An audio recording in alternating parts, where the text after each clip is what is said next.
The amount of gaslighting that the Democrats have been trying to pull over the American people is truly astounding, especially given their track record on cognitive ability, which, of course, is what they're going to be discussing in terms of Donald Trump. But Scott Jennings is not going to let them get away with it over here on CNN. But before we begin, don't forget to like, share, comment, subscribe on this video so we can get through the algorithms.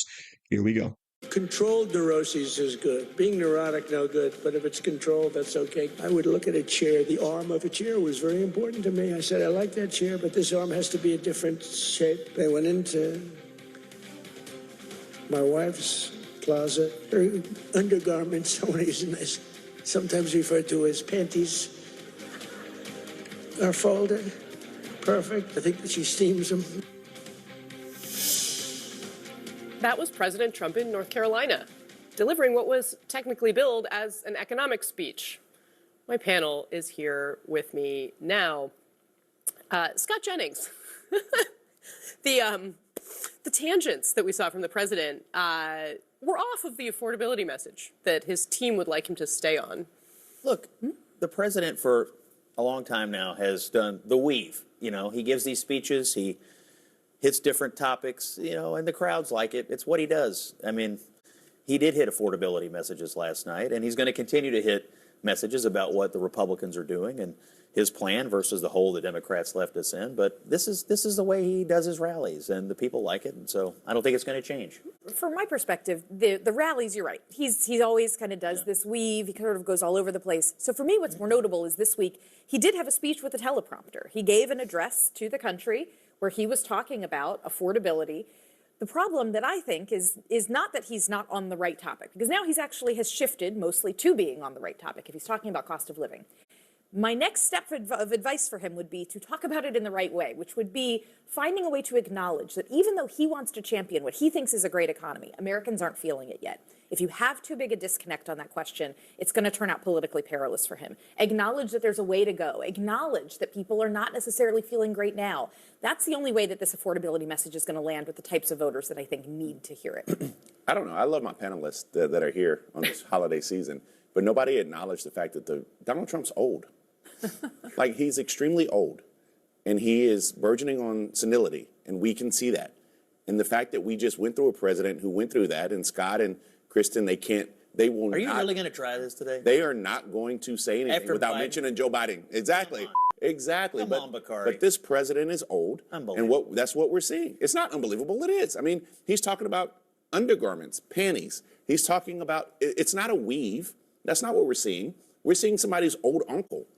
I mean, let's just call it what it is. Yes, the American public saw Joe Biden get old and decrepit in the White House. Well, we didn't see it for a while. He wasn't.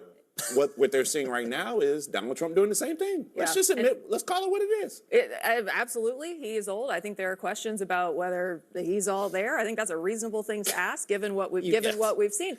But I will say, I think the big difference here politically from 2024, where he would give these rambling speeches that his base loved, is he has lost the command and control of his caucus of the Republican Party. We're seeing increasingly splits on key issues. They're divided on health care. This question of Israel is absolutely ripping the new right, as Senator Lincoln was calling it, apart. Yeah. And so, when you have lost control of your party, giving these rambling speeches that maybe leave some question as to whether you're totally in command, that is an issue that's going to keep compounding on itself. This may be your Christmas wish, but it is not a reality. The president is the head of the Republican Party. He's never been stronger among Republicans than he is right now. And he's always had a broad... he's fallen a little bit back with Republicans. Is that why he spent 6 months fighting his party on the Epstein files? You guys have been desperate for 10 years to find the moment where Donald Trump is no longer going to be accepted by the... He is the leader of the Republican Party. He is going to continue to be the leader of the Republican Party. It used to be the case that Donald Trump's wish was their command. And it is the case that for the last 6 months, for example, they have bucked him on the Epstein files to the point where they are now releasing. Yes, because it is Bill Clinton who's really suffered for the last 6 months in terms of the shattering of his coalition and his inability to govern. Yes, absolutely, Scott. Okay, so I want to take some time to put the Democrats in the barrel for a minute, because we've now talked about Trump quite a bit. the Democratic Party, Kate, did an autopsy on why they lost in 2024. And they are not going to release it to the public. How is this not a continuation of all of the reasons why the public doesn't trust the Democratic Party, thinks that they are? This is laughable. So why put Democrats in a barrel? Because the facts are Republicans control the House, the Senate, and the 18% of Americans approve of Democrats in Congress. Listen, Republicans control the House, the Senate. We're an equal opportunity, by the way. It's like, television shows. You guys are down to Okay, yes. I'm confused with what's going on here. You guys are down to friends, family, illegals, and health insurance executives. That's who you got right now. You need an autopsy. Do we have the execs? No. Do we have the? But look, You're trying to pay them billions of dollars. So I find the whole setup for this segment quite hilarious, okay? Because, of course, Kasie Hunt is saying that Donald Trump has clearly lost a step. He's starting to wander more in his speeches. And, of course, what's her evidence? Little 3 to 5 second clips that were put together from a speech that is over an hour long, okay? But, of course, Scott Jennings has to point out that, yeah, oftentimes Donald Trump does the weave. He's going to talk about whatever comes to mind during these speeches, but always gets back to the point he started from. Okay, so yes, he's going to talk about the economy and affordability, but he's also going to bring up the stolen election. He's going to bring up the lawfare brought against him. He's going to bring up the persecution that, of course, was put against his administration. He's going to talk about all of that stuff. Okay, but of course, you have people like Bakari Sellers. Clearly, Donald Trump is in mental decline. We should all worry about this. Yeah, after they ignored Joe Biden for years, right? And of course, anybody who brought up the problems with Joe Biden was immediately poo-pooed away as some type of conspiracy theorist. And of course, recently you had Jake Tapper come out and say, I'm going so hard against Donald Trump because I actually did ignore Joe Biden. So it's very important now that we hold people accountable. Yeah, but you're a little too late for that, okay? So what's the big difference between Donald Trump and Joe Biden? Well, let's flash back to how bad it actually was with Joe Biden, because don't forget, he was trying to shake hands with ghosts, right? People that weren't there. He was wandering around and getting lost on stage, okay? He was calling out to people who had passed away during his rallies, all right? He was going off into the woods where his handlers had to actually come out and usher him back towards where he was supposed to be. And also, don't forget, he was falling up stairs. How in the heck do you fall upstairs? Never mind, of course, falling down on the stages, okay? So this is all stuff that happened with Joe Biden. But if you saw it, you were a conspiracy theorist. You were crazy. You were wacko. And now, of course, Bakari Sellers in the panel over there, oh, clearly we have to worry about the mental decline of Donald Trump. He's totally lost a step. And I will admit, yes, the man is old. He has gotten older. And if you actually watch his speeches from 4 years ago and 8 years ago, it is different.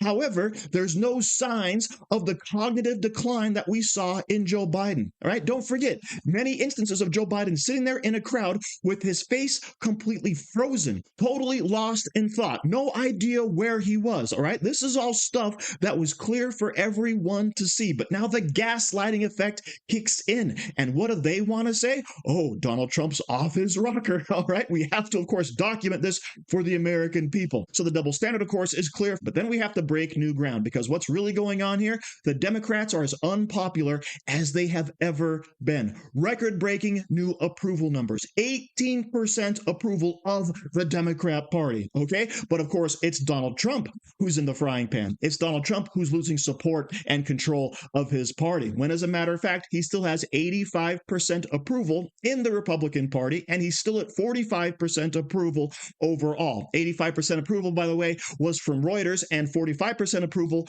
was from Rasmussen. Now, I personally would love for those numbers to be higher, but there are several issues right now facing the nation. And of course, number one among that is affordability. Now, while things are moving in the right direction, it's not moving as quickly as many people had predicted and as what I myself would actually like. However, inflation is under control. The tariffs have not really affected the economy. Real wages have started to grow. And of course, American citizens are getting jobs. All right. right? So all of this is good news. But of course, the problem is things were so bad under Joe Biden that it's going to take a long time for this to actually percolate through the system so we can see some real change. And all these people on the panel who are complaining about Donald Trump and the economy are basically stuck at this point complaining about the Biden economy because that's what Donald Trump inherited, and things have kind of gone sideways from there. Although we're hoping to see a lot of big changes in the new year, especially when people start to get their tax refunds from the changes in the tax code. So we'll have to wait and see how all of this stuff shakes out because there's only a few months left to really show true change in the economy.